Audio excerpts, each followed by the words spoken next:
Bien, buenos días. Vamos a empezar a terminar con el cursado de este cuatrimestre en el área teórica práctica, o sea, uno de los dos ámbitos de formación que tiene la escuela para entrenadores. No olviden que en esta aula virtual tenemos dos grupos de alumnos. Los que ya han cursado el cuatrimestre de fuerza y ahora estarían terminando su carrera, y los que han cursado solamente este cuatrimestre y tendrán que cursar otro cuatrimestre de fuerza. En todos casos, estamos por estudiar la tercera capacidad condicional de esta etapa. En esta etapa hemos trabajado sobre la resistencia, sobre la flexibilidad y sobre la velocidad como capacidades condicionales. La última clase trabajamos sobre las coordinativas para aprovechar los conceptos frescos que teníamos de control nervioso de la actividad muscular. Voy a empezar la clase presentándola desde una concepción general, para hacer un repaso general de lo que hemos estado viendo. La velocidad, les decía, es una capacidad condicional. El entrenador construye toda una carrera para poder desarrollar su trabajo real, que es ser planificador, que es lo que dice nuestro pizarrón. El entrenador es un planificador. ¿Cómo inicia el proceso de planificación? A través de una entrevista. Con la entrevista tomamos datos sociales, personales y deportivos de un individuo, que va a ser nuestro deportista, y así conocemos de sus actividades integrales. Eso nos sirve porque el entrenamiento se construye a través de cargas, ese proceso que busca un rendimiento a través de cargas. Y las cargas, el entrenador solo propone la carga externa, o sea, la sesión que va a ejecutar un alumno. De lo que depende la mejora del alumno es de esa sesión sumada a los procesos de restitución, de recuperación, que es lo que nos enseñó Serge en su síntoma general de adaptación.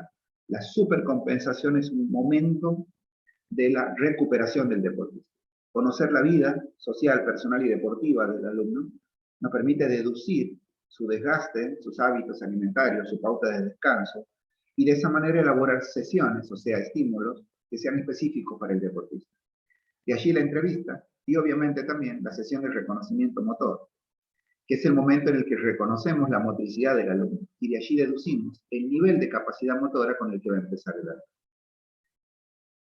4 son las capacidades condicionales que tiene el alumno cuando empieza a entrenar en cualquiera de las circunstancias, sea sedentario, atleta, no importa. Porque las capacidades condicionales son aquellas que nacen con la persona, al igual que las coordinativas son aquellas que la persona, el individuo o el deportista va desarrollando a través del ejercicio de su motricidad a medida que va viviendo. Todos los alumnos tienen todas las capacidades. Lo único que tenemos que descubrir los entrenadores antes de iniciar un proceso es qué nivel de esa capacidad tiene. Luego los teóricos del entrenamiento nos van a enseñar, después de definir cada capacidad, después de ponerla dentro de un proceso como tenemos en el pizarrón, nos va a ir enseñando cada uno de ellos lo que llamamos las manifestaciones, o sea, la forma de expresión que tiene cada capacidad motora. Que la teoría del entrenamiento la pone a cada una en diferentes momentos de esta estructura macro, que se llama macroestructura, y que la dividimos en periodos para lograr cumplir los objetivos de los alumnos a partir de una tarea motora específica, que el profesor Mestre Sancho la llama fin. Luego, las metas de cada periodo y la organización del proceso. El entrenador trabaja de planificador, y la capacidad motora que vamos a empezar a estudiar ahora es justamente la que está en rojo, la velocidad, la que sobresale. Aprenderemos qué es cada una, la definiremos, después trabajaremos con cada una de sus manifestaciones, e iremos explicando la forma en la que se entrena. Sin duda que la velocidad, junto con la flexibilidad y las coordinativas, son las que llamamos capacidades subsidiarias. O sea que no solamente ocupan un lugar pequeño en el proceso global de entrenamiento, o sea, el tiempo que le vamos a dedicar es menos del 15% de todo un proceso de entrenamiento al desarrollo de la velocidad. Por lo tanto, eso también implica un menor volumen teórico y de apunte que tiene la capacidad velocidad. De hecho, el apunte de velocidad tiene 4 hojas, es un apunte pequeño, corto, pero es rico en conceptos teóricos, sobre todo en la biología. Cuando yo expliqué que es una capacidad subsidiaria, le dediqué bastante tiempo a que ustedes entiendan de que una capacidad subsidiaria no es menos importante que las capacidades madres o las capacidades determinantes en el rendimiento. Como la fuerza es la capacidad madre y la resistencia es una capacidad determinante en el rendimiento. Ahora, sin flexibilidad coordinativas es muy difícil que desarrollar la fuerza. Sin coordinativas y velocidad es muy difícil desarrollar la resistencia. Por eso son capacidades subsidiarias, porque para poder completar el desarrollo pleno de esas capacidades, que son, sin duda, las que se llevan casi el 60-70% de un proceso de entrenamiento, fuerza y resistencia, sin las tres subsidiarias, esas manifestaciones de la fuerza o de la resistencia serían muy por debajo del potencial del alumno. Sin descuidar que no solo sin esas capacidades desarrolladas el alumno no rinde lo suficiente, sino que debilita mucho su estructura anatómica. Por ejemplo, un alumno que es poco flexible y que paralelamente aumenta altos niveles de fuerza, corre riesgo de desgarros, corre riesgo de esguinces, porque el motor del aparato locomotor, que es el músculo, tiene excesiva cantidad de fuerza en relación a la capacidad de soportar la fuerza que tiene el mismo aparato locomotor, pero refiriéndonos a las estructuras como la articulación, el ligamento, el tendón, etc. Entonces, valoricemos las capacidades motoras que son subsidiarias de las más determinantes en el entrenamiento, no solamente cuando planificamos, sino también ahora que es el momento en el que la aprendemos. Vamos a empezar definiendo a la velocidad. ¿Qué es la velocidad? Técnicamente, ahí cambiamos el pizarrón, la definición de velocidad tiene tres aspectos que en el pizarrón están de azul. La velocidad representa una capacidad que tiene la característica de, primero, realizar acciones motoras. Acción motora es una actividad que el sistema nervioso genera al contraer el músculo y mover una palanca. Aquí hay una actividad motora, que es un salto, por ejemplo, con rodillas al pecho. La acción motora es salto. Ahora, el ejercicio completo de salto con rodillas al pecho involucra no una sola acción motora. Por eso dice realizar acciones motoras. En este caso particular, el alumno también está flexionando la cadera y también está flexionando la rodilla. Y está actuando en potencia para generar un salto. Las acciones motoras, cuando se refiere a la velocidad, tienen otra característica. Este salto puede ser ejecutado de varias formas. Perdón, involuntariamente cambié el pizarrón. De varias formas. Para que sea velocidad, tiene que realizarse en un mínimo de tiempo. O sea, lo voy a decir en términos más sociales, lo más rápido posible. El hecho de que esas acciones motoras que conforman el movimiento se hagan en el mínimo de tiempo posible por esa persona, significa que la persona está utilizando esa capacidad que es la velocidad. Todos, así como todos tenemos fuerza, todos tenemos resistencia, todos tenemos velocidad, es una capacidad condicional. Cuando una persona realiza una tarea motora cualquiera, aunque no sea un salto, que sea el movimiento de un pie, que sea un golpe, que sea un salto, perdón, que sea el movimiento de un brazo, esa acción motora realizada en el mínimo de tiempo, él está ejecutando la velocidad que tiene, ¿no? Es una capacidad que nace con el sujeto, que la tiene y que la va desarrollando a partir de que va viviendo. La característica que sí toma el movimiento cuando se trata de lo que vamos a llamar el entrenamiento deportivo, el pizarrón dice desde el punto de vista deportivo, dice aquí, es la máxima eficacia. La eficacia, a diferencia de la eficiencia, tiene que ver con el final del proceso. O sea, por ejemplo, si yo ejecuto un salto en el mínimo de tiempo para lograr un objetivo determinado, por ejemplo, salto un charco de agua, ¿para qué? Para no mojarme el zapato, pero caigo en el medio del charco. El movimiento o la acción motora quizás fue rápida, pero no tuvo eficacia. Eficacia es cuando el objetivo se cumple. Esta es la razón por la cual en el deporte se entrena. Por ejemplo, un remate en vóley es una acción motora. Si se realiza en el mínimo de tiempo, logra que, por ejemplo, los bloqueadores del salto no lleguen a la pelota, pero si la pelota va afuera, entonces ese movimiento, esa acción motora fue veloz, fue hecha en un mínimo de tiempo, pero no con la máxima eficacia. Por lo tanto, los entrenadores trabajamos de que esas tres características que tiene, que debe tener esa capacidad del sujeto para realizar la acción motora, también sea en el mínimo tiempo y también logre la máxima eficacia. Esto determina la cohesión o la relación que tiene la capacidad motora velocidad con otras capacidades motoras. Como dice el pizarrón, la fuerza es quizás el factor determinante en la velocidad que se puede ejecutar un movimiento. Sin duda, ustedes piensen que esta persona, la capacidad que tiene de saltar, está determinado por el nivel de fuerza que tiene el tren inferior de soportar el peso de la propia persona. Si una persona con bajos niveles de fuerza va a saltar muy bajo. Una persona, es más, hay personas que no pueden saltar porque no tienen esa fuerza en la pierna. Entonces, la fuerza es un factor determinante para la velocidad. De hecho, muchos autores, entre ellos Israel, que es citado por Grosser, dicen que la velocidad es el desarrollo rápido de la fuerza. O sea, la fuerza en sí misma es la que determina a la velocidad. Sin fuerza no hay velocidad, quiere decir.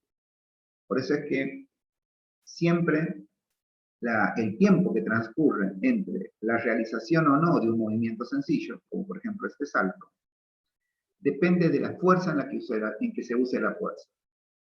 Sin duda, saltar una vez es dependiente de la fuerza, que es la capacidad humana. Pero, si una persona quiere encadenar este salto, o sea, que este salto sea varias veces encadenados, unos y otros, o sea, si quisiera saltar 4 veces seguidas, encadenar esos movimientos y ejecutarlos a una gran velocidad, o sea, no perder la velocidad, ya no depende de la fuerza, sino de la otra capacidad determinante del entrenamiento, que es la resistencia. No en vano, voy a volver sobre este punto, pero aquí no olviden que los entrenadores entrenamos las capacidades motoras de manera pareja y todas juntas. O sea que en el momento en el que estoy desarrollando la fuerza, desarrollo de la fuerza máxima, estoy desarrollando la resistencia y también estoy trabajando con manifestaciones de la velocidad. O sea, es más, la velocidad como capacidad motora, la velocidad pura, aquella velocidad que determina la velocidad del deportista, se entrena recién en los periodos de preparación especial, luego de haber desarrollado la mayor cantidad de fuerza que va a lograr el alumno en el proceso y los niveles de resistencia de base 1 y 3, aquí debe decir 3, resistencia de base 1 y 3, que el deportista tiene que lograr en todo el proceso. O sea que cuando el deportista va a desarrollar la velocidad, tanto la fuerza como la resistencia ya han llegado a su máxima expresión. Bien, perfecto. Ahora bien, recién nombré la manifestación de la velocidad. Ya sabemos qué es la velocidad, ya sabemos la importancia de la fuerza y la resistencia en la velocidad. Ahora, esa capacidad motora, ¿cómo se manifiesta? Tiene dos formas de manifestación. Obviamente, son jerárquicas. Una depende de la otra. La rapidez es la primera manifestación que tiene la velocidad. O sea, si uno tiene que pensar en la velocidad como un todo, debe pensar en la rapidez como la primera estructura a lograr dentro de la rapidez total. ¿Por qué? Porque la rapidez es la velocidad de un movimiento aislado, un solo movimiento. Piensen que la velocidad depende de acciones motoras, no de un solo movimiento, sino de muchos movimientos. En el pizarrón anterior teníamos a alguien que saltaba. Yo les decía, para que esa persona salte, una acción motora es, vamos a suponer que esta persona esté parada. Voy a llevarlos a un dibujo que también tengo aquí en el apunte. Ahí voy. Ya llegó. Aquí. Fíjense. Esta persona está haciendo algo que se llama skipping. O sea, está flexionando la cadera y moviendo los brazos, ¿no? Lleva la cadera a una posición. La rodilla a una posición y el tobillo a otra posición. Esta persona. Aquí. Bueno. La rapidez sería mover esta cadera hasta llevar a este punto. Esa sería la rapidez. Rapidez. O sea, es una sola acción. Piensen que otra acción sería que la alumna mueva la otra cadera. Y el salto se compondría con las dos acciones hechas al mismo tiempo. Y allí construimos lo que vimos recién. Ahora vuelvo a ese pizarrón como este salto. ¿Ven? Este salto. Hubo un movimiento, dos movimientos, tres movimientos. Esos movimientos son los que se denominan rapidez. Es la velocidad de un movimiento pero aislado. Y la velocidad es la velocidad de esos gestos pero encadenados.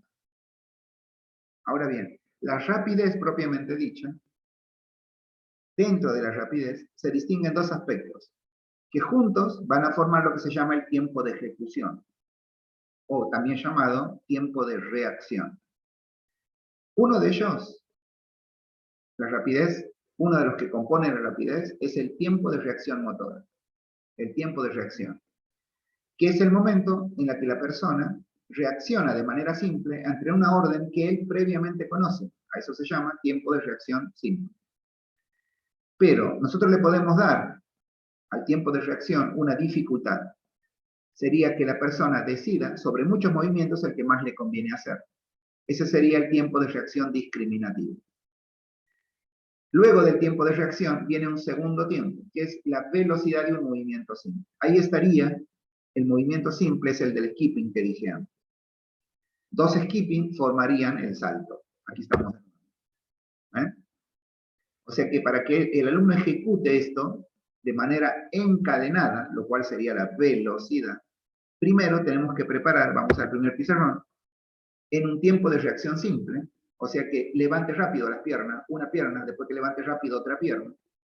Después debería darle varias opciones para que levante la pierna, y sería tiempo de reacción discriminativo, y que genere el salto sería el tiempo de movimiento. De hecho, el skipping mismo es un tiempo de movimiento.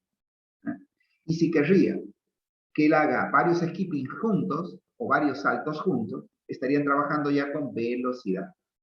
Por eso es que la segunda manifestación, luego de la rapidez, es la velocidad, que es encadenar los gestos que antes los trabajé de manera individual, con la rapidez. La velocidad siempre se distingue de dos formas. O sea, hay dos manifestaciones propias que tiene la velocidad. Así como la rapidez tiene un tiempo de reacción simple, un tiempo de reacción discriminativo y una velocidad de movimiento simple, o sea, un tiempo de movimiento, la velocidad propiamente dicha se puede combinar y trabajar con movimientos de tipos cíclicos y movimientos de tipos acíclicos. Los movimientos cíclicos son, por ejemplo, la carrera, son cuando siempre se realiza y se encadena exactamente el mismo movimiento. Por ejemplo, ¿qué es la carrera? Una sucesión de saltos. El salto siempre es el mismo. Por lo tanto, cuando una persona corre, el movimiento es cíclico. Eso determina que si corre a su máxima velocidad, se llama velocidad cíclica. Pasa lo mismo, por ejemplo, con el pedaleo, con el ciclismo.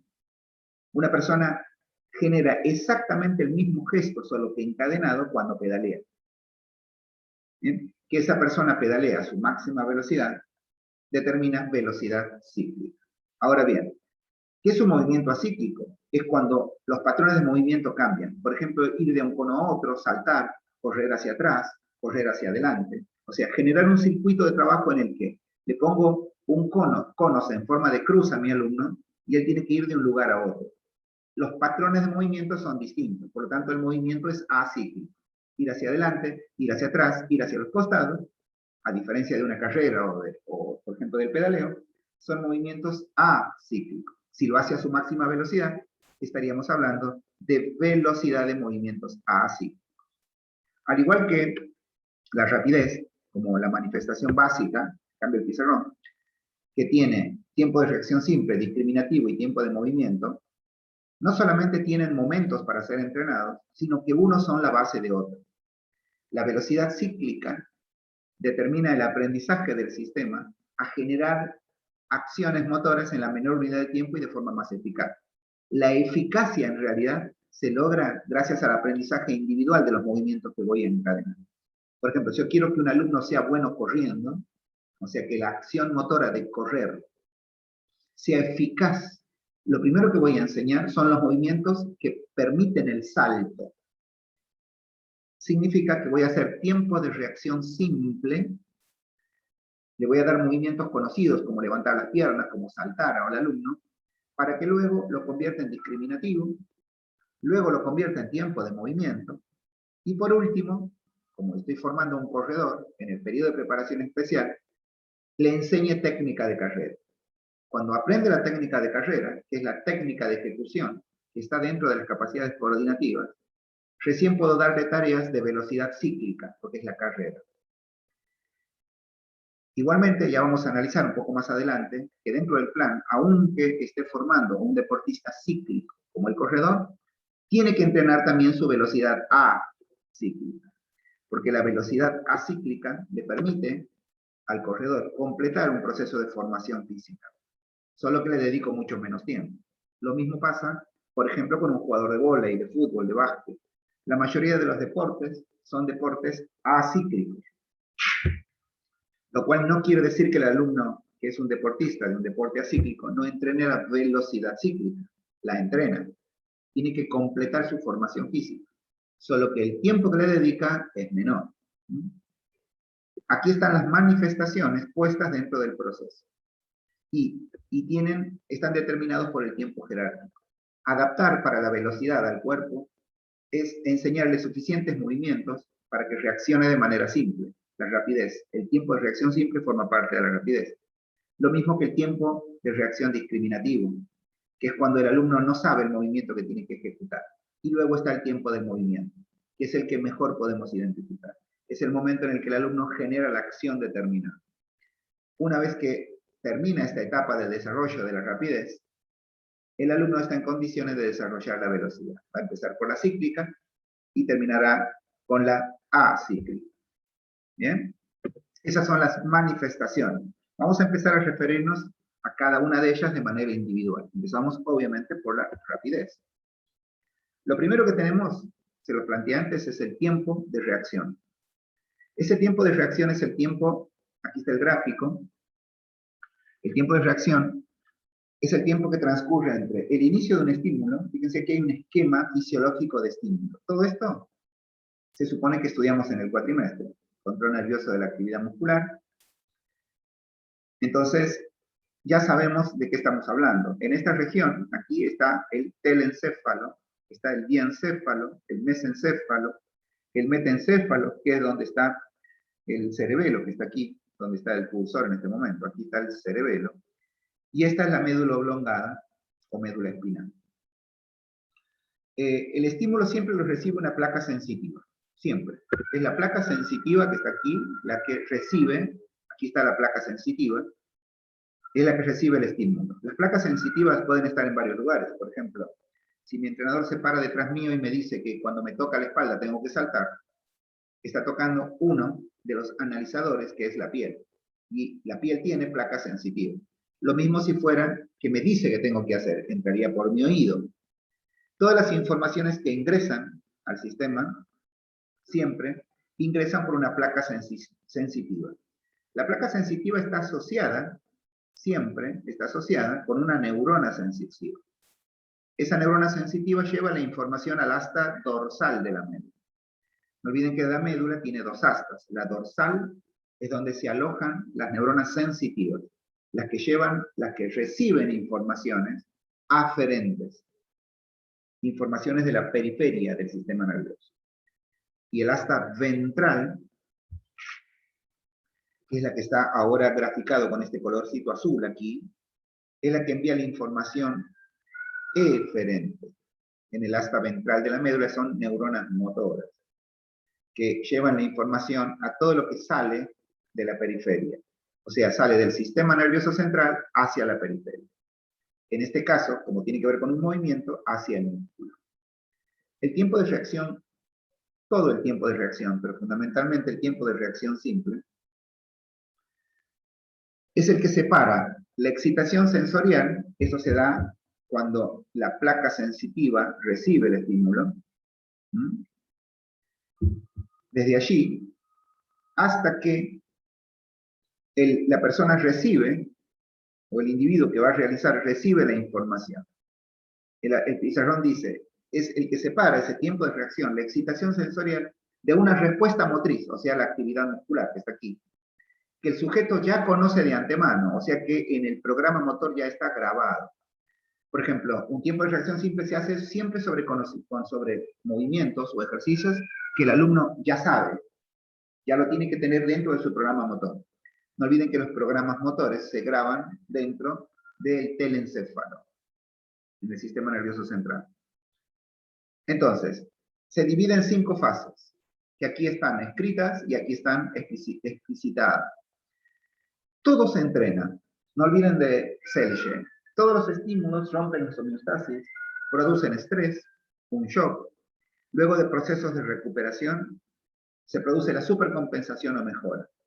Y esa mejora tiene siempre directa relación con el estímulo. Porque estimular significa gastos metabólicos.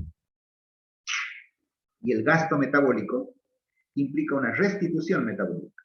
Y esa restitución se da en un momento, en un punto, en una restitución ampliada, que es lo que permite la mejora. Por lo tanto, cuanto más entrene cada uno de estos puntos, que son 5, mejor tiempo de reacción simple va a tener mi alumno. Primero, aunque no es tarea de la velocidad, sino de las capacidades coordinativas, no olviden, las capacidades coordinativas son las que nos permiten tener mayor cantidad de programas motores. Es la capacidad coordinativa, vamos a volver a ese pizarrón, perdón, que es el pizarrón número 1. Fíjense que las coordinativas, los analizadores me permiten recibir nuevas informaciones de motricidad. Y luego las capacidades coordinativas, que no en vano se entrenan en paralelo a los tiempos de reacción, son los que me permiten aprender los gestos. Cuanto más gestos tengo aprendidos, sin duda, mayor tiempo de reacción discriminativo y mayor tiempo de reacción simple haré. Por eso que el bagaje motor, o sea, la motricidad del alumno, el conjunto de funciones que le permiten moverse, son los que determinan el nivel de reacción que va a tener el alumno. Porque depende, sí o sí, de una motricidad guardada. Entonces, hay que entrenar los 5 puntos. Primero, el tiempo en el que el receptor tarda en captar el estímulo. Por eso es que uno cambia todo el tiempo la forma en la que estimula a un alumno. Por ejemplo, golpeo una mano para que él saque una pierna. O hago chasquidos, 2 chasquidos para que él salte, por ejemplo. O cambio mi voz de mando. En vez de ahora digo ya, por ejemplo. ¿Por qué? Porque entreno el tiempo en el que el receptor tarda en captar el estímulo, que es el estímulo y la placa sensitiva. Por eso ahí es donde determinamos el tiempo 1. Cuanto más veces cambio, cuanto más veces hago que mi alumno reaccione ante un determinado estímulo, más entreno el tiempo 1. Entreno cada vez más al receptor para que capte el estímulo. No olviden que no ahondamos mucho en estos conceptos, pero captar un estímulo, activar una placa sensitiva, siempre es mayor cantidad de químicos en la fisiología humana. Receptores, que siempre son químicos. Sensibilidades, que siempre implican la acción química de anabolismo y catabolismo. Por eso, a mayor práctica, mayor respuesta y mayor aprendizaje del sistema. El tiempo 2, porque ¿qué hace la placa sensitiva con el estímulo? Ya lo dije. Esa placa sensitiva tiene una neurona sensitiva y tiene un axón sensitivo, que envía una información al asta dorsal de la médula. Luego, del asta dorsal de la médula, esa información, aquí lo tenemos graficado. La neurona sensitiva sería esta flecha azul.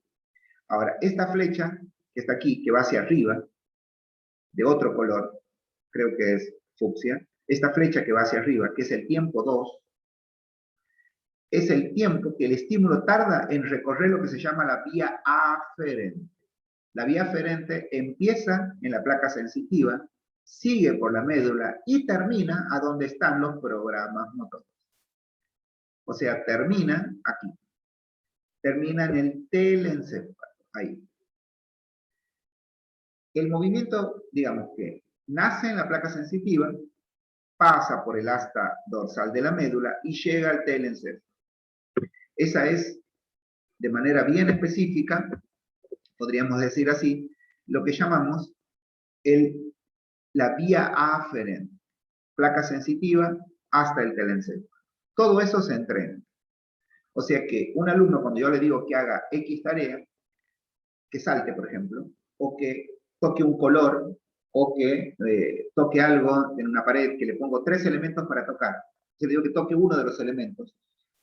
Cuando lo hace lento, o sea, cuando no puede realizar esa tarea en un mínimo de tiempo, la primera dificultad que tiene es porque no recibe la información que yo envío.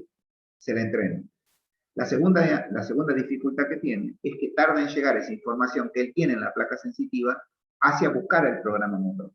Y se entrena. Y ese es el tiempo 2. Luego, el telencéfalo tiene que tener un metabolismo propio. ¿Qué va a hacer allí? Va a haber una elaboración de la respuesta. en términos simples, va a buscar el programa motor más eficiente para realizar el movimiento. También se entrena. Por eso, normalmente ponemos muchos elementos para que el alumno toque o para que el alumno reaccione. De esa manera tiene que buscar muchas veces en su cerebro un programa motor. Y eso lo entrena. Ese es el tiempo 3. Por eso el tiempo 3 aquí está en la región telencefálica, o sea, en la región superior del encéfalo. Luego va a venir el segundo recorrido. Una vez que el cerebro elige el programa motor a partir del cual va a mover el brazo, la pierna, o lo que yo quiera que el alumno reaccione, cuando elabora la respuesta, luego esa respuesta tiene que viajar por una vía que se llama la elaboración de la respuesta, que es la vía, así como antes teníamos una vía aferente, ahora es la eferente. El tiempo de la respuesta. Tarda en recorrer la vía eferente, que es el 4, ¿eh? Sería esta línea verde. El telencéfalo es el que tiene el programa motor, pero es el diencéfalo, específicamente el tálamo, que tiene la función de realizar la acción motora, o sea, envía la información a una neurona motora que se encuentra en el asta ventral de la médula, aquí. Todo ese tiempo que va, en todo lo verde que está aquí, todo eso, es el tiempo 4. O sea, es el tiempo que tarda en recorrer la vía aferente hasta llegar a la placa motriz. Placa motriz es donde se une la neurona motora con el músculo que se va a contraer. Esa es la placa motora. O sea, la unión neuromuscular. Ya se da la unión entre lo que sería la neurona motora con el músculo. Aquí. Y ahí se da el tiempo 5, que es el tiempo que va a tardar en estimularse al músculo. Si tendríamos que volver al pizarrón número 1, en realidad es el pizarrón número 2, ¿no? En el que hablamos de la velocidad, la definimos. Cuando hablamos de acción motora, hablamos de un gesto completo ya, en este caso un salto. Pero para que el alumno salte, el entrenador tuvo que decir la palabra salto, o tuvo que ordenar el salto. Eso fue recibido por una placa sensitiva. Esa orden llegó por otra, el tiempo 2 sería, llegó por una vía aferente hacia el sistema. El alumno recordó el salto que ya había sido aprendido, y luego cuando seleccionó en su cerebro el programa con el que iba a saltar, fue enviado eso al asta ventral, tiempo 4, perdón.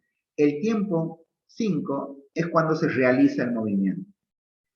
Esa acción motora, cuando un alumno lo hace lento, es porque tiene poco entrenado esos 5 tiempos. O sea, no puede hacerlo el mínimo de tiempo. Por eso es que el entrenador entrena tiempo por tiempo. Y luego, cuando lo hace mal, ya tiene que ver con otra capacidad motora. Si lo hace mal, no solo poca falta de tiempo, es porque no tiene capacidad coordinativa. Si no lo puede ejecutar de manera limpia, es porque no tiene fuerza. Y si no lo puede repetir varias veces, es porque no tiene resistencia. De esa manera tienen que entender de manera compleja, vamos a decir así, al entrenamiento de las acciones motoras. Entonces, dentro de la rapidez está el tiempo de reacción. Y el tiempo de reacción, depende del tiempo de reacción de 5 tiempos, propiamente dicho, que son 5 fases, que van desde el receptor, el tiempo que se tarda en captar un estímulo, el tiempo que tarda en recorrerse esta vía, que es la vía aferente, el tiempo que tarda en encontrar el programa motor para ejecutar, el tiempo en el que ese programa motor recorre una vía, que se llama eferente, y luego el tiempo en el que tarda en estimularse al músculo, que es el tiempo 5. Ese es nuestro tiempo de reacción simple. Toda esa fisiología entrenamos cuando entrenamos el tiempo de reacción simple. Por eso, el tiempo de reacción simple se entrena para poder adaptar al sistema, por eso se lo hace en la etapa de adaptación, adaptarlo para que luego tenga la base fisiológica que le permita ser veloz de manera propiamente dicha, ya sea la velocidad que requiere para su deporte o para su actividad deportiva. Aquí hay un ejemplo práctico simple de tiempo de reacción, y es muy importante porque en este dibujo uno se da cuenta que en realidad el tiempo de reacción no depende en un principio del tiempo de reacción, que podríamos poner simple aquí, porque es simple en donde la persona tiene un palito, la otra persona tiene la mano separada como para agarrar el palito, pero abierta, pero él no sabe cuándo va a soltar el palito a la persona. Si la persona suelta el palito y él no reacciona y agarra el palito, significa que a esta persona le falta tiempo de reacción. Y este tiempo de reacción es simple porque él sabe que tiene que hacer, que es agarrar el palito.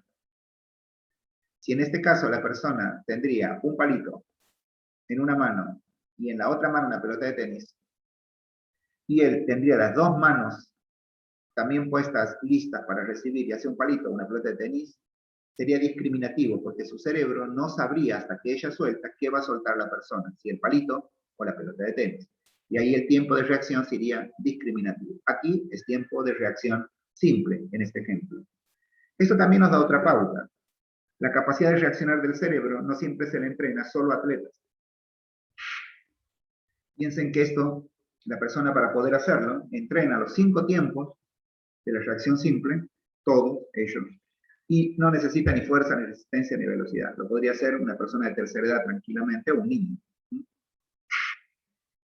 De hecho, en educación física se utilizan muchos juegos de reacción para niños que aún no tienen desarrolladas capacidades motoras condicionales, como la fuerza, la resistencia y demás. Bien, perfecto. Luego del tiempo de, como decía al principio, del tiempo de reacción simple, viene el tiempo de reacción discriminativo. Sin duda es una variante del tiempo de reacción, como dice el pizarrón. Es una variante del tiempo de reacción. Es cuando el cerebro tiene que elegir entre diferentes tipos de respuestas posibles. El objetivo es, obviamente, hacerlo de manera más idónea. Por eso es que aquí alguien está haciendo botar una pelota en esta posición y la persona tiene que agarrar la pelota con el brazo que más cercano esté. Esta persona no sabe en qué momento y hacia dónde va a ir la pelota cuando bota. Y eso determina la velocidad en la que va a reaccionar de manera discriminativa, porque va a tener que elegir el programa motor cuando la pelota esté en el aire. Como les decía al principio, ambos tiempos de reacción discriminativo, desde el punto de vista del procedimiento, puede seguir ciertos patrones para ser entrenado. Por ejemplo, siempre se parte primero de condiciones sencillas, como lo hizo recién, así, condiciones muy sencillas. O lo mismo él, este mismo entrenador que está con la remera azul, podría avisarle a la persona, decirle que tome la pelota y en el momento, antes que la pelota salga, decirle derecha, izquierda. Son condiciones sencillas de ejecución. Y después va empezando a variar. Inclusive podría tener dos pelotas. O podría tirarlas directamente sin el pique en el piso. Eso podría ir variando las situaciones. Y esa variación depende del atleta que tenemos, del alumno que estamos entrenando. Lo que sí tengo que tener bien consciente son los aspectos fisiológicos que entreno, desde la placa sensitiva, la vía aferente. Eso es determinante para que, como estamos en la etapa de adaptación, el alumno luego pueda desarrollar una actividad metabólica que le permita ser veloz. Es muy importante. Sin duda que ejecutar tareas que tengan que ver con el sistema nervioso se tienen que hacer en condiciones de fatiga mínima. Por eso los volúmenes de trabajo tienen que ser bajos. O sea que cuando uno trabaja los tiempos de reacción, tanto discriminativos como tiempo de reacción simple, no deben ser más allá de 10 movimientos lo que tenga que hacer la persona. No puede haber un movimiento, un volumen superior a 10 tareas, a 10 movimientos. Porque si no, en situación de fatiga, el cerebro ya no funciona igual, entonces no estaría entrenando. 10 ejercicios, 10 movimientos, con descansos activos de 2 a 3 minutos es lo conveniente para armar esa tarea. Por eso esa fase, que normalmente se utiliza inmediatamente después de los calentamientos generales, en la sesión, o sea, después de los 5 minutos de movilidad articular y 10 minutos de calentamientos aeróbicos, o sea, en el minuto 15, en el minuto 10 a 15, hacemos los tiempos de reacción. Entrenamos de esa manera, o ponemos los tiempos de reacción cuando el cuerpo todavía está fresco. ¿Bien? Y no tiene que tener un gran volumen. También 5, 7, 10 minutos máximo. Cuando se entrena a la velocidad, recién se llega a 15, 20 minutos. Pero cuando estamos preparando al atleta, cuando estamos preparando los tiempos de reacción simple, se desarrollan en las adaptaciones, el simple y el discriminativo ya en la etapa de desarrollo. Bueno, es lo que dice el último punto, ¿no? Realizarlos al parte inicial de la sesión, después del calentamiento. Ahí es donde deberíamos trabajar los tiempos de reacción. Entonces, hemos trabajado con la rapidez, pero nos falta un solo movimiento. Hasta ahora hemos trabajado tiempo de reacción simple y tiempo de reacción discriminativo, que es una variante del tiempo de reacción simple. Ahora, ese tiempo de reacción se va a convertir luego en el punto número 5, que es el tiempo de movimiento. Aquí está. La velocidad de un movimiento simple o tiempo de movimiento. Es el tiempo transcurrido completo del inicio de la respuesta motora hasta el final del desplazamiento. Ya usé el ejemplo de esta señorita. Tiene que ver con que el producto final, o sea, el tiempo de movimiento es que haga el skipping, o sea, levante la cadera y la rodilla con esta técnica. Lo mismo aquí. Aquí es un golpe de box, ¿ven? Es un golpe que tiene que realizar. Cada uno de ellos es un movimiento. Esta capacidad, por eso el tiempo de movimiento ya depende de la fuerza. Ya es dependiente de la fuerza. Fíjense. Vamos a verlo en un gráfico. El tiempo de movimiento que está aquí ya depende de la fuerza. Por eso se hace inmediatamente después de que se desarrolló lo que se llama la fuerza máxima regional. Ya se trabajó con la resistencia de base 1, ya el músculo tiene suficientes, lo mismo las articulaciones, estiramientos musculares, porque ya se desarrolló. Ya hemos trabajado también las capacidades como la reacción, la capacidad coordinativa, ya hemos enseñado ejercicio a través de analizadores, ya tenemos tiempo de reacción simple, discriminativo. O sea que cuando el alumno hace tiempo de movimiento, en promedio hace 12 semanas que está entrenando. Esto es muy importante que el entrenador tenga en cuenta, porque no puede entrenar tiempo de movimiento antes que el alumno tenga tiempo de reacción simple. Porque el tiempo de movimiento es el tiempo 5, es el último de todos, que se realiza ante la reacción, ante la rapidez. Por lo tanto, didácticamente es lo último que se entrena. ¿Bien? Entonces, para que este alumno haga este skipping, o para que haga este golpe, el alumno tuvo que haber ya entrenado la fuerza de la musculatura involucrada, la resistencia para que se canse menos, y para que ejecute el tiempo de movimiento de manera eficaz.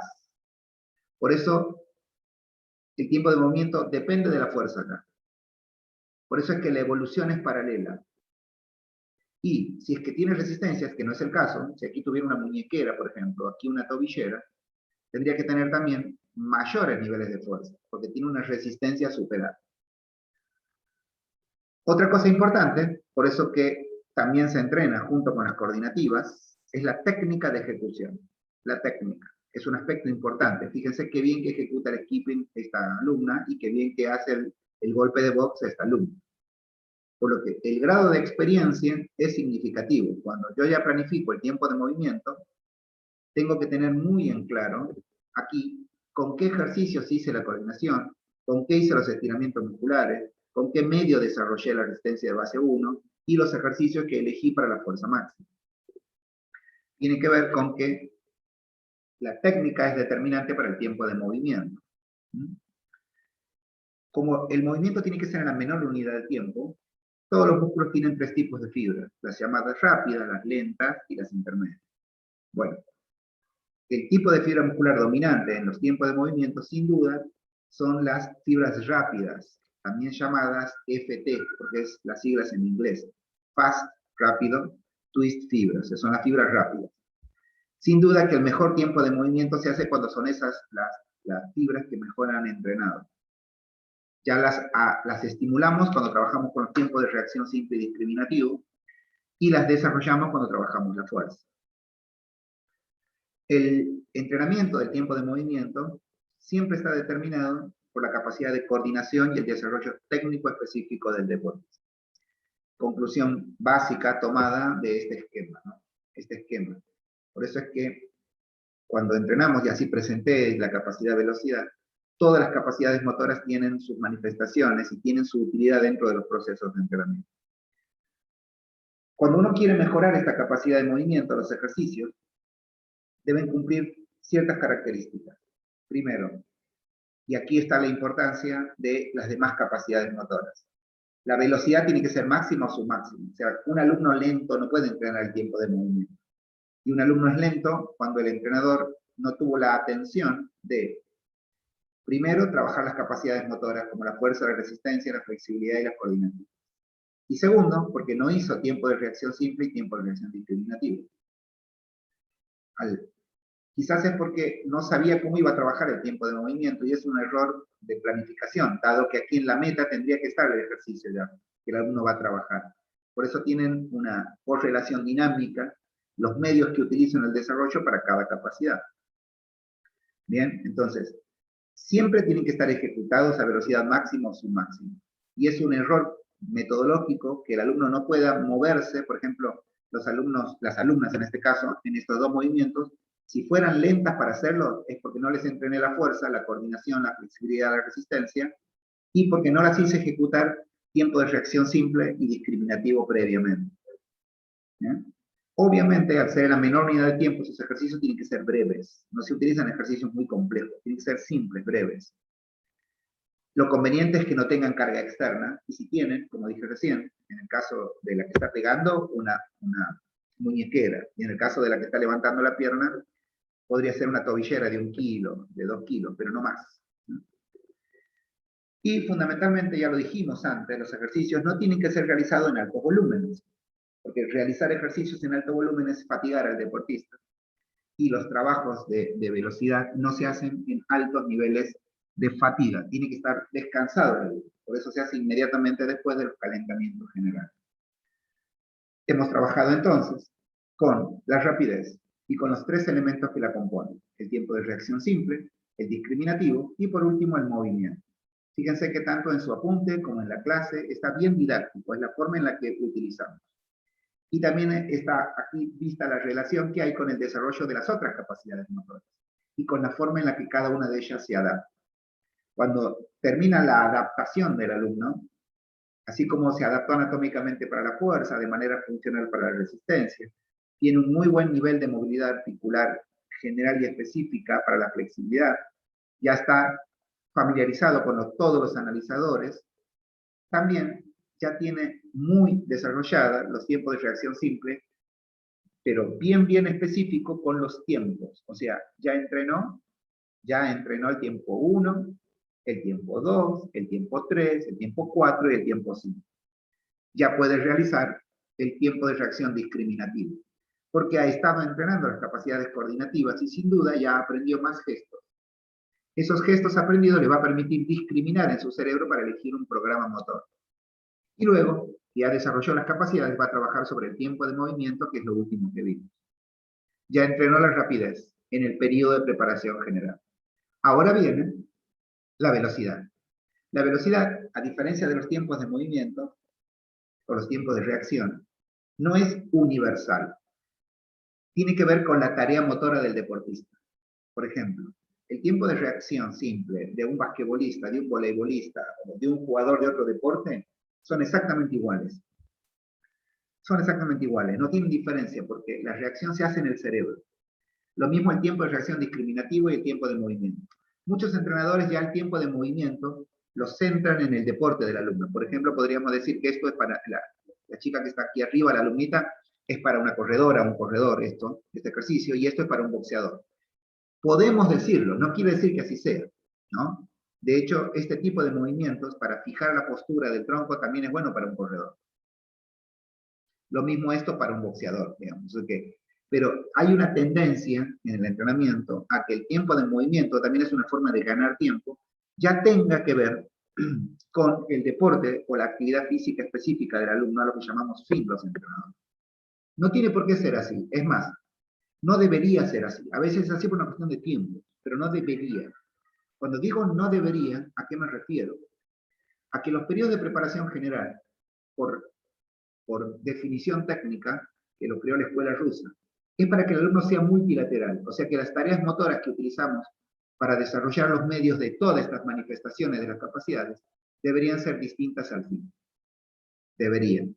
A veces para ganar tiempo, sobre todo cuando nos estamos acercando al periodo de preparación específica, ya empezamos a trabajar con ejercicios parecidos o iguales, ¿ya?, a la tarea motora del fin. Una vez que terminamos, ya vamos a empezar a desarrollar la velocidad. Y la velocidad se desarrolla en el periodo de preparación especial por una razón muy simple. Porque ahora sí quiero desarrollar la velocidad de la tarea motora del fin. Esto tiene que ver con las placas sensitivas, con el sistema nervioso y la elección del programa motor, y con la placa motriz y su relación química con el músculo, o sea, la contracción del músculo. Y eso es universal. Ahora, la velocidad, o sea, cómo voy a aplicar todo lo desarrollado en esta etapa, tiene que ver con la tarea motora de mi alumno. El corredor hace velocidad corriendo, el nadador lo hace nadando, el jugador de vóley lo hace con una red de por medio, con recepciones, o con saques, o con bloqueos. El, el que va a hacer caminata lo hace con su técnica de caminata. O sea que ya la velocidad depende de manera específica de la actividad física del fin, o sea, de la tarea motora del fin. La velocidad ya la hemos definido como la velocidad de los movimientos complejos. Desde el punto de vista físico, exclusivamente, la velocidad es el espacio que se recorre entre un periodo de tiempo determinado. Por ejemplo, el espacio serían 50 metros en una carrera y hay que determinarle un tiempo. Lo tiene que realizar en 10 segundos. No olviden que la carrera es sucesión de saltos, ¿no? O sea que esa velocidad estaría dentro de un tipo de velocidad. Por eso es que tener velocidad implica poder encadenar esos movimientos, que si me permiten volver hacia atrás, son los movimientos que había entrenado antes de manera individual, solo que ahora los encadeno. Por eso es que tengo que ejecutar cada uno de esos movimientos con la mayor rapidez. O sea que se entrenó antes. ¿Bien? Y tiene que tener una gran eficacia, no olviden eso porque es parte, es parte del concepto de la definición de velocidad. Aparte, no hay que perder de vista que la rapidez y la técnica, que es algo que he estado entrenando ya en el periodo de preparación general, también actúan otros elementos, como por ejemplo la resistencia a esfuerzos de máxima intensidad. Voy a hacer una referencia de eso porque es algo que hemos trabajado en esta etapa, en este cuatrimestre. Y tiene que ver con específicamente esto que voy a plantear ahora. Aquí, fíjense. ¿En dónde entreno yo esa resistencia, como me pide? Me dice, fíjense, lo voy a trabajar desde el pizarrón, para que lo entiendan bien. Dice que la velocidad actúa, aparte de la rapidez y la técnica, que lo trabajé con la coordinación y con los tiempos de reacción simple y discriminativo y tiempo de movimiento, la resistencia a esfuerzos de máxima intensidad. ¿Cuándo entrené esfuerzos de máxima intensidad? Sobre todo su resistencia. La resistencia de base 3. La resistencia de base 3 es la resistencia de base acíclica. O sea que cuando estoy haciendo velocidad, yo ya entrené la resistencia de base 3. Y aquí los métodos de resistencia de base 3 son métodos de intervalos cortos, o sea, por debajo de 20 segundos, de 10 segundos, a máxima intensidad y con recuperaciones cortas. Aquí adquirí esa resistencia que me pide la velocidad luego. Quiero que tomen conciencia, sobre todo porque están terminando de cursar las capacidades motoras, como un plan no deja de ser una previsión de largo plazo. La definición de plan es prever con suficiente antelación. Como yo ya sé, primero la tarea motora de mi deportista, ya determiné el nivel de velocidad que va a lograr, entonces lo preparo para eso, porque los teóricos ya me avisan a mí, no solo que la rapidez, que es todo lo que está aquí, sino también la coordinación, que es todo lo que está aquí, ¿ven? Analizadores y capacidades coordinativas, sino también necesito cierta resistencia de base 3, porque es dependiente, para que yo pueda ejecutar bien la velocidad de mi tarea determinada, aquí lo dice, la resistencia a esfuerzos de máxima intensidad. Y desde el punto de vista fisiológico, esto lo estudiamos en el organismo como sistema generador de energía, también depende, fundamentalmente, ya vamos a volver sobre la fisio, de la capacidad anaeróbica aláctica. Traduzcamos esto. ¿Qué es capacidad anaeróbica aláctica? Vamos primero con capacidad. La capacidad es la posibilidad del potencial que tiene la célula de producir energía de manera anaeróbica, o sea, sin oxígeno, sería glucólisis, fuera de la mitocondria, y aláctica, o sea, previo a que se produzca aláctico, es sin ácido láctico. Para que se produzca ácido láctico, tiene que haber una degradación del glucógeno en una determinada cantidad de tiempo. Por lo tanto, lo aláctico implica, primero, una sustancia química que no produzca ácido láctico. Esto sería la fosfocreatina. Ya vamos a repasar esto de más. Y después, si hay una utilización de glucógeno, que no sea por mucho tiempo. Entonces, a nivel fisiológico, la velocidad depende de dos cosas que tienen que ver con la fisiología. Una capacidad de producir energía sin oxígeno, anaeróbico, pero también sin ácido láctico. Porque no olviden que el ácido láctico, por eso alactácida o aláctica, por eso es que el ácido láctico, no olviden, que acidifica el medio e impide la glucólisis, impide que se produzca energía. Y hay que evitarlo. Hay que trabajar con un tiempo inferior a 12-13 segundos para que eso ocurra. Y también dice que la velocidad, aparte de actuar la rapidez y la técnica, la resistencia, esfuerzo de máxima intensidad, dice, a nivel fisiológico significa capacidad anaeróbica aláctica, y que en menor medida también depende de la potencia anaeróbica láctica. O sea, la potencia es la forma más rápida de hacer algo. Por eso es que la potencia anaeróbica, pero ahora sí, láctica, o sea, con algo de ácido láctico, son los primeros segundos en que usamos el glucógeno. Y siempre tiene que ver con el movimiento en el que estemos realizando. Pero vamos a suponer, si yo quisiera hacer, voy a volver a los ejemplos que tengo, voy a hacer un ejemplo con el skipping, que es la alumna que está arriba. Quiero cumplir todo. Primero, ¿el skipping está bien hecho? Sí, se lo debo a la técnica. ¿Lo hace rápido? Sí, es porque entrené el tiempo de reacción simple, discriminativo y el tiempo de movimiento. Perfecto. Ahora quiero que lo haga en la menor unidad posible, pero tiene que ser la producción de energía, tiene que tener mucha resistencia a alta intensidad. Perfecto, ya lo entrené. Bueno, entonces ahora ¿qué haga?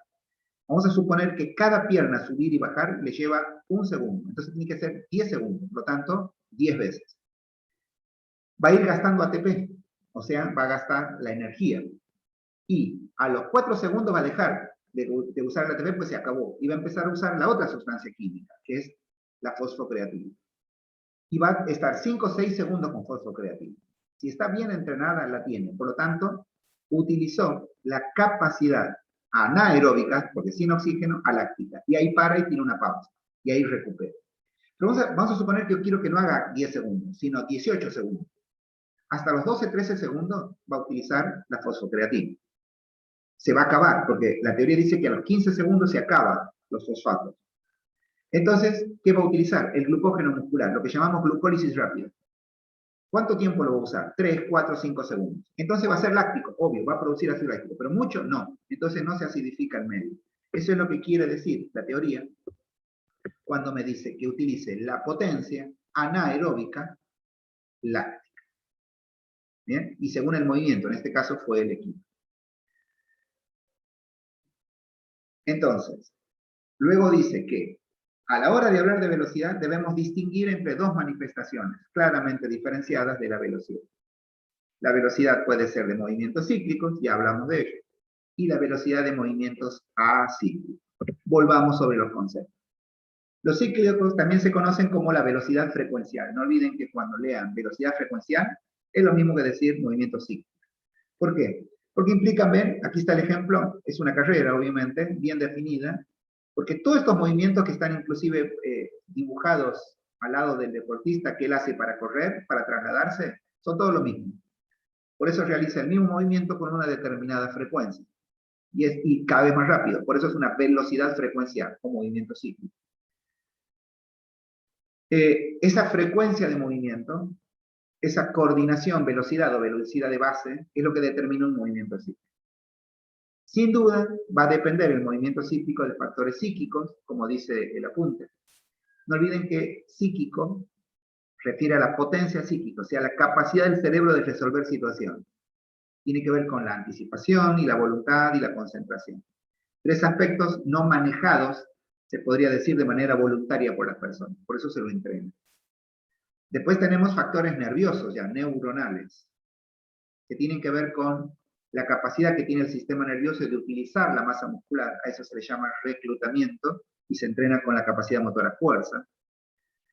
La frecuenciación, ¿sí?, que es la frecuencia de estimulación, también llamada sumación, que es la forma en la que la capacidad de excitar e inhibir la velocidad en la que se conduce el sistema nervioso conduce la energía hacia el músculo, Por eso aquí el pizarrón dice, la frecuenciación es la capacidad de excitación e inhibición, velocidad de conducción de estímulos e inervación previa.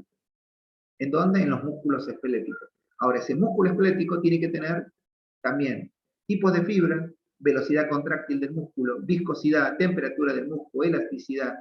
Todo eso requiere el movimiento cíclico. Y todo eso se entrena con la capacidad motora fuerza. Algunos de ustedes ya les es familiar este lenguaje porque lo han estudiado en fuerza.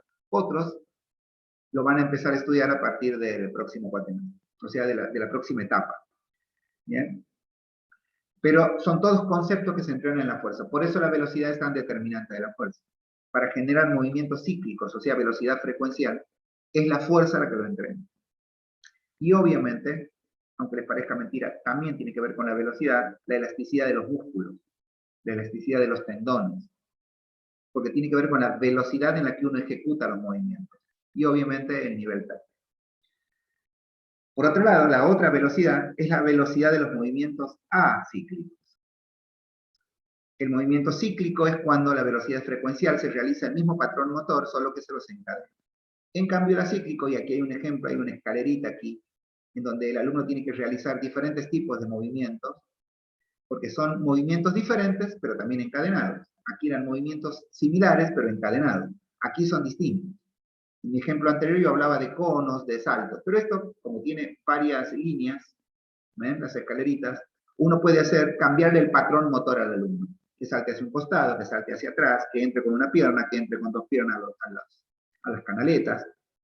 Entonces, la velocidad cíclica es encadenar movimientos, pero diferentes. Siempre, para que sea velocidad, tiene que ser a máxima rapidez. Cada uno de esos movimientos fue entrenado antes en la rapidez de manera aislada, obviamente, para después concatenarlos, combinarlos y frecuenciarlos. En los movimientos cíclicos, siempre el acento en el rendimiento se situaba en las capacidades condicionales, o sea, en la resistencia, en la fuerza, fundamentalmente en la flexibilidad. En los movimientos acíclicos, el acento se da en las coordinativas y en la capacidad del cerebro de tomar decisiones. Porque no olviden que la decisión que se toma de manera específica va a depender de la eficacia del juego, en todos los deportes, y también en las tareas motoras de cualquier alumno. Entonces, volvamos al esquema de plan que teníamos antes aquí. Luego de desarrollar la rapidez y las otras capacidades coordinativas, el entrenador va a trabajar sobre la velocidad. Primero la cíclica y después la cíclica. En los dos casos, los medios que va a utilizar son los mismos medios de la tarea motora del fin, porque la velocidad ya es específica para cada deportista, no así la rapidez, que es general para todos. ¿Bien? Perfecto. Ahora bien, sin duda, recién planteamos algo, porque el autor, cuando nos decía aquello que necesitamos para poder desarrollar la velocidad, hablaba de la fisiología. Sin duda que la velocidad tiene fundamentos fisiológicos ya estudiados, por otro lado, ahora vamos a repasar, y también tiene beneficios fisiológicos. Cuando hablo de beneficios, hablo de qué mejora un alumno, qué entreno. Así como con la rapidez se entrenaba, la relación que hay entre la placa sensitiva, que es donde recibo el estímulo, la capacidad del cerebro de transportar esa información hasta el telencéfalo, que son los tiempos 1, 2 y 3, de seleccionarlo, de enviarlo luego hacia la placa motriz a partir de las vías eferentes, tiempo 4 y 5. Cuando trabajamos la velocidad, ya trabajamos sobre la fisiología no del cerebro, sino del músculo propiamente dicho, o sea, de las células. Por eso los esfuerzos realizados a velocidades casi máximas o máximas, pues estoy ya con el pizarrón, tanto en competición, deportes, juegos o entrenamiento, requieren de contracciones musculares intensas. Por lo tanto, eso exige vías energéticas rápidas y de disponibilidad inmediata. ¿A qué se refiere con esto?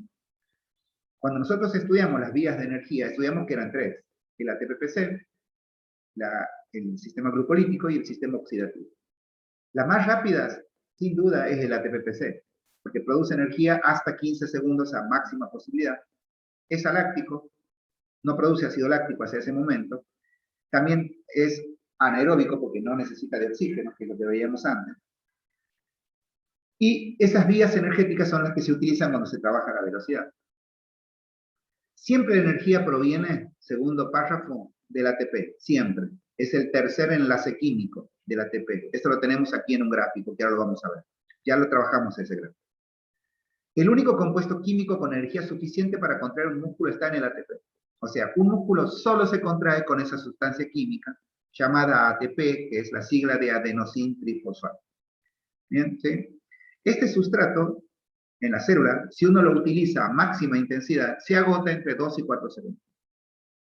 Por lo tanto, el organismo realiza lo que se llama un continuo energético. ¿A partir de qué? Si sigo con la intensidad máxima de fosfatos ricos en energía que están en la célula, ¿sí? Que son las fosfocreatinas.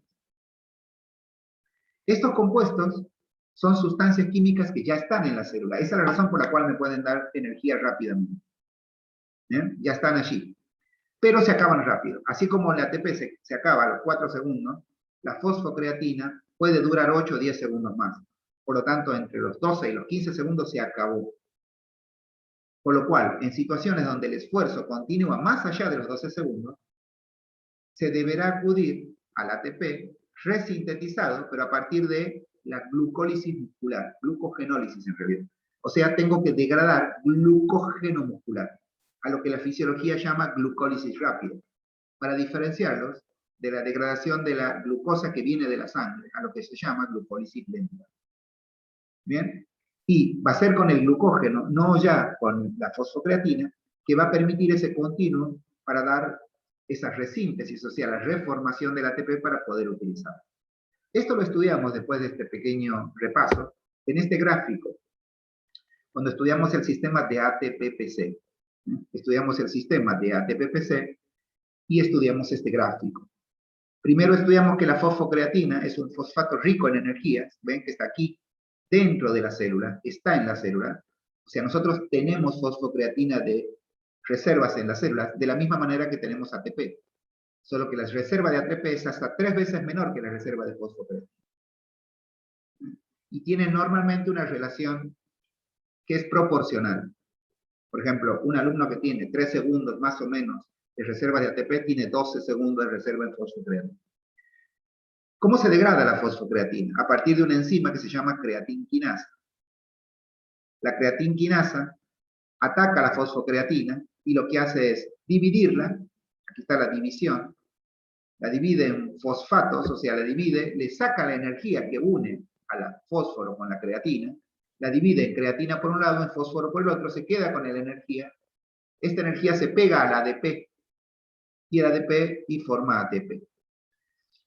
El ATP se degrada a través de la enzima ATPasa, libera energía para responder al estímulo, libera un fósforo, ese fósforo luego se va al citoplasma, todo esto lo realiza el núcleo, y necesita un fósforo el ADP, y ahí es cuando viene la creatinquinasa a darle el fósforo, en este caso. En el otro caso tomamos un glucógeno, le sacamos la energía y ahí formamos ATP con el nuevo fósforo. Y ahí este proceso de tomar de la fosfocreatina la energía, degradarla, tomar la energía, es la fosforilación. Eso es lo que se llama fosforilación, o sea, síntesis o resíntesis del ATP. Esto se entrena en las células. Las células son muy ineficientes haciendo esto, dado que, como les dije siempre, las adaptaciones dependen de las actividades metabólicas que realizan las personas. Y no es algo que hagamos todo el tiempo velocidad, a menos que tengamos entrenadores o que tengamos alguna actividad deportiva que nos haga hacerlo. Por ejemplo, squash, tenis no tanto, pádel, squash, pelota paleta. Son deportes que requieren de un tiempo de reacción que dependen de la velocidad, de manera casi específica. Es muy poco común que la persona lo haga, por lo tanto, esta fisiología de la que estamos hablando ahora, estos efectos fisiológicos suelen ser lentos en las personas. Por eso es tan importante entrenarlo. El apunte tiene un apartado que tiene que ver con eso, que son los efectos fisiológicos de entrenar este sistema. Primero, lo primero que incrementa es la velocidad de ruptura y la liberación de energía. La relación que hay entre esta enzima y el ATP es lenta. Es más, la cantidad de enzimas ATPase en relación con el ATP siempre es menor, porque el núcleo, para poder sintetizar, o sea, formar ATPasa encima, requiere que tengamos una suficiente cantidad de sustrato. Las células tienden a ser económicas y si necesitan poca ATPasa, fabrican poca ATPasa, o sea, no tienen tanta ATPasa. ¿Y por qué tendría poca ATPasa? Porque tiene poco ATP. ¿Y por qué tendría poco ATP? Porque no lo usamos de manera inmediata. Cuanto más se entrena el tiempo de reacción y cuanto más se entrena el tiempo de movimiento, más veces uso el ATP inmediato que tengo de reserva y el sistema me devuelve cada vez más. Y eso incrementa la ruptura y la liberación de energía por parte del ATP para ser utilizado por el estímulo. No olviden que en situaciones comunes, en la vida cotidiana, no usamos ATP de reserva para las tareas motoras. No se usa ese ATP. Se forma el ATP para poder usar a través del sistema oxidativo encima, porque es lento. Entonces, lo primero que entrenamos cuando entrenamos la velocidad es incrementamos la velocidad de ruptura para liberar el ATP. Esto, o sea, el que gastemos ATP de la célula va a estimular a que el núcleo diga, me estoy quedando sin ATP. Entonces va a estimular la resíntesis del ATP. Primero, como está en este gráfico, a partir de los fosfatos, o sea, de la fosfocreatina. Y ahí voy a entrenar la relación que hay entre la creatinquinasa y la fosfocreatina, con el mismo mecanismo con el que trabajé la ATPasa. Eso mejora la producción de energía continua. O sea, pronto la célula se adapta rápidamente en que esta energía forme nuevamente ATP y que lo pueda usar nuevamente. Por lo tanto, va a empezar a aumentar, porque cuando la célula, el núcleo, se empieza a dar cuenta que ustedes utilizan mucho ATP y fosfocreatina, la cuarta mejora es aumentar la reserva de ATP y de fosfocreatina. Luego, como pronto voy a gastar, por una cuestión de tiempo simplemente, voy a gastar toda la fosfocreatina y la célula ya no tiene la capacidad de volver a armarla, el sistema va a empezar a utilizar el glucógeno muscular. Y ahí voy a empezar a mejorar la sustitución o la velocidad de sustitución del sistema fosfagénico, o sea, de sintetizar ADP, o sea, ATP, a partir del fosfágeno, por el sistema glucolítico, o sea, por el glucógeno muscular, que tampoco está entrenado para eso una célula si no tuvo proceso de entrenamiento previo. Y después voy a incrementar con el uso la velocidad glucolítica o la potencia glucolítica de la que hablaba antes el teórico de la velocidad. Esa potencia, o sea, la capacidad que tiene la célula de tomar el glucógeno que tiene en su propia seno, el glucógeno muscular, degradarlo, sacar la energía y sintetizar ATP. Todo eso se entrena y eso es lo que fisiológicamente mejora un sistema cuando entrena la velocidad. Por eso es fundamental la velocidad, aún en deportistas que quieren bajar de peso, porque entrena la eficiencia de las células. Por último, penúltimo sería, el apunte tiene una guía de trabajo de velocidad que es como un resumen. Es como, bueno, voy a planificar la velocidad de reacción, por ejemplo, que es lo que trabajamos en los periodos de preparación general, de etapa adaptativa. ¿Qué sustrato energético utiliza? El ATP. ¿Con cuántas series y repeticiones se trabaja la velocidad de reacción? Y con 2 series de 8 a 10 repeticiones. Este primer 2 siempre serie, 8 a 10 repeticiones. Las pausas tienen que ser largas, no olviden que tienen que trabajar con frescura física. Tiene que estar bien descansado cada vez que empiece. Si hago 2 series, entre la primera serie de 10 repeticiones y la segunda debería haber 3 minutos más o menos de pausa. Esta sustancia química, que es la concentración de ácido láctico, que se producen son de 2 milimoles de lactato, que es muy bajo, y esto se mide en sangre, y no implica fatiga, por eso la reacción se entrena sin fatiga prácticamente. Después, si quiero trabajar la velocidad de aceleración, después de la reacción se trabaja la velocidad. La aceleración era la cíclica, si se acuerdan. Entonces ya utilizo ATP, pero de reserva. ¿Por qué? Y porque ya estoy haciendo repeticiones de 4 a 5 segundos más o menos. O sea que ya estoy gastando todo el ATP que tengo. 4 a 5 segundos. Ya tengo micropausas de 1 minuto 30, macropausas de 3 minutos, y sigo concentrando 2 milimoles de lactato en sangre. La velocidad máxima, ya utilizo el ATP de reserva más grupo fosfágeno, o sea, Estoy trabajando hasta 10 segundos. No olviden que los grupos fosfágenos se pueden guardar en la célula hasta 12, 15 segundos. Cuando hago tareas de 10, 8, 10 segundos, 2 a 3 series de 4 repeticiones, estoy trabajando ya los grupos fosfatos. Cuando hago entre serie y serie, puedo hacer 2 minutos de pausa, pero si mi alumno se me cansa mucho, empiezo con macropausas de 5 minutos. Ahora, al trabajar con tiempos más largos, ya los milimoles de lactato se me van elevando en sangre. Ya tengo mucho, por eso necesito tener más pausas. Cuando ya me estoy refiriendo a una velocidad prolongada, ya no solamente trabajo el ATP-PC, sino que ya empiezo a trabajar el glucógeno. ¿Cuándo es eso? Y ya estoy haciendo el paso del glucógeno entre los 10 y los 12 segundos. Más o menos. Y luego voy a trabajar el glucógeno. O sea, voy a trabajar con resistencia a la velocidad. Ya estoy utilizando el ATP de reserva, el ATP-PC, el glucógeno muscular, y ya hay un poco de ácido láctico tolerable, pero ya hay mucho cuando paro, entonces ya mis pausas tienen que ser más largas. 3 minutos mínimo, 7 minutos máximo. ¿Para qué? Para que la sangre distribuya todo este ácido láctico y la próxima serie, voy a hacer 3 a 4 series de 14 a 16 segundos, el alumno esté ya sin se podría decir, sin esa fatiga que produce el trabajo. Esta es una guía de trabajo para el entrenamiento de la velocidad. No olviden que en las sesiones se entrena inmediatamente después del calentamiento y después de la coordinación. Y son guías para trabajar. Está didácticamente formada esta guía. O sea que no está así en libros, está didácticamente formada.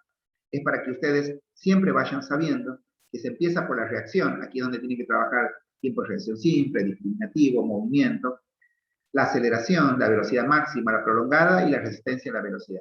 Si se dan cuenta, y vuelven al esquema anterior, están trabajando sobre cada una de estas fisiologías, en cada una, empezando por el ATP, siguiendo por el de reserva, después la fosfocreatina, y por último, que es el punto 5, velocidad glucolítica o potencia glucolítica. Esta vendría a ser una guía de trabajo, que obviamente también está en el apunte. Y ahora sí, por último, los entrenadores tenemos que tener mucho cuidado con algo que se llama la barrera de velocidad. Para eso ejecutamos un programa complejo. El apunte lo dice de esta manera, y los teóricos lo dicen de esta manera. Los programas básicos de entrenamiento de la velocidad, o sea, siempre correr, siempre saltar, o sea, siempre saltar la soga o pegarle una bolsa, siempre el mismo movimiento de velocidad puede llevar a una barrera de velocidad. Esa barrera de velocidad hace que nosotros no podamos mejorar la velocidad que usamos, a la que hemos llamado velocidad frecuencial o cíclica. Para eso se hacen programas complejos, donde se combina el entrenamiento de otros gestos, ¿ven? Por eso les daba la importancia del periodo de preparación general, de la multilateralidad, y con distintas condiciones de trabajo. Por ejemplo, aplicar a trabajos de sobrecarga combinados con acciones de velocidad, por ejemplo, hacer una sentadilla y después hacer un pique de 30 metros, 20 metros, 30 metros, 10 metros. No olviden que tiene que ser corto, siempre. Por ejemplo, poner un lastre a un alumno, que podría ser poner una banda de goma en la cintura, agarrado con un árbol o con algo bien firme, o el entrenador mismo, y tratar de que corra esa persona. Siempre 5 segundos, 7 segundos, 10 segundos, ¿no? También puede ser si estoy en un lugar donde tengo desniveles, o sea, subidas y bajadas, que haga carreras en desniveles, pasadas de 30 metros, 40 metros, pero siempre con desniveles. Aplicaciones de entrenamiento de la saltabilidad combinando entrenamiento de velocidad, por ejemplo, hacer pequeños saltos. Ahí sirven los cajones de salto, los conos, mismo esa escalerita que tuvimos recién, porque ahí podemos trabajar la saltabilidad con entrenamiento de velocidad, que haga saltabilidad y que salga picando, por ejemplo, o sea, piques bien rápidos. Y lo que tuvieron allí, que eran skipping, y otros ejercicios como movimientos de brazos, ese ejercicio de técnicas, y siempre aplicados en sesiones de velocidad. Eso, esta forma compleja de trabajar, todas esas alternativas, como dice el pizarrón, lo que buscamos es romper estereotipos dinámicos motores. Porque un jugador de fútbol siempre utiliza la velocidad de la misma manera, un jugador de vóley igual, si es que siempre hacemos velocidad corriendo, siempre es igual, si es en la bicicleta, si es en natación. Entonces, cambiar el estereotipo motor y hacerlo dinámico impide que el alumno llegue a su barrera de velocidad. Fundamentalmente porque le entrena la fisiología, le entrena el aparato locomotor y entrena casi en todas las células la capacidad que tiene de utilizar el ATP, los fosfatos, o sea, la fosfocreatina, y el glucógeno, y también, ¿por qué no?, a tolerar la poca producción de ácido láctico que permite el trabajo de entre 15 y 22 segundos. ¿Bien? Bien, como les dije, este apunte es bastante corto, tiene 4 hojitas, es muy complejo para estudiarlo, tiene muchas partes, repasa mucho la fisiología. También es difícil después cuando tengan que hacerlo, y lo van a empezar a hacer, a planificar la velocidad. Pero tiene que ser un apunte muy bien estudiado. Espero que el trabajo práctico los guíe para eso, pero tienen que tratar de saber bien cada concepto e interpretarlo desde lo teórico y desde lo práctico de este apunte. Insisto, no es largo, pero tiene su complejidad para ser aprendido, y tienen que tener sobre todo la conciencia, espero que esta casi hora 20 de clase haya logrado, de que tomen conciencia que la velocidad es una capacidad subsidiaria, es condicional, por lo tanto condiciona el desarrollo de otras capacidades con las que se relaciona, lo vimos en la clase. Por lo tanto requiere de planificación, de un respeto por ustedes hacia su estudio y hacia su análisis. No solo entrenan velocidad los velocistas, así como no solo entrenan fuerza los culturistas, o no solo entrenan resistencia a los corredores, o flexibilidad a los bailarines, o coordinación también los deportistas de gimnasia deportiva. Todas las capacidades las entrenamos todos los deportistas. Es muy importante que el entrenador tenga esa conciencia. Último tema del cuatrimestre, así que estudien, hagan el trabajo práctico. Gracias por la atención, que tengan un lindo día.